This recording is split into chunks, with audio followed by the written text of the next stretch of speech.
White privilege? Me? I don't know. I experienced poverty as a kid, and my parents were so messed up that the state put me in a children's home. I was bullied well into my freshman year of high school. Life as an adult certainly hasn't been easy. I've struggled financially. At one point, I wanted to start my own business and I looked into assistance programs.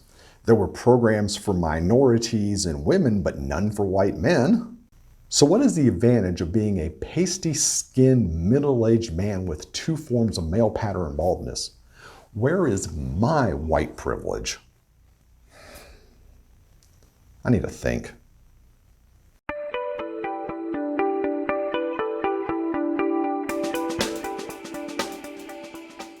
The term white privilege was coined in 1989 by Peggy McIntosh, 9 years before you could Google, when was Google born?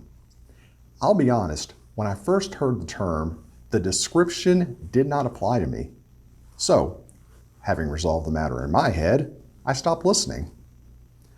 Over the years, I ignored the growing conversation. I took a strange and ironic comfort in knowing I don't have white privilege. In a moment, I'll tell you when I started listening again. Fast forward about 20 years and a few overpriced cell phones.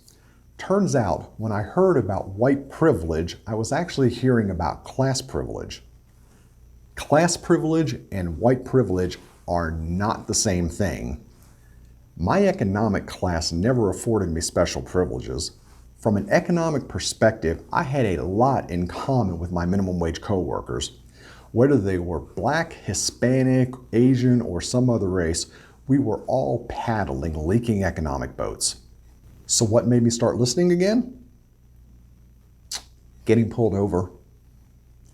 I have been pulled over several times, and conservatively, I should have been pulled over at least 100 more. At least. But never once did I think about the color of my skin and what role it might play in my interactions with the officer. I definitely worry about my smart mouth getting me in trouble, but the color of my skin? Never. People of color worry about that. Are they being paranoid? No. Do they deserve to be worried? No. Did I do a lot of research before I reached this conclusion? Of course I did. Am I privileged because I do not have to worry about it? Yes, because I am white.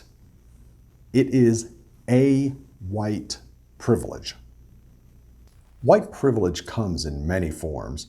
Down in the description, I have provided links to some collections of examples. I can't say that I agree 100% with every example, but some are definitely impactful. Right now, I want to hear from you.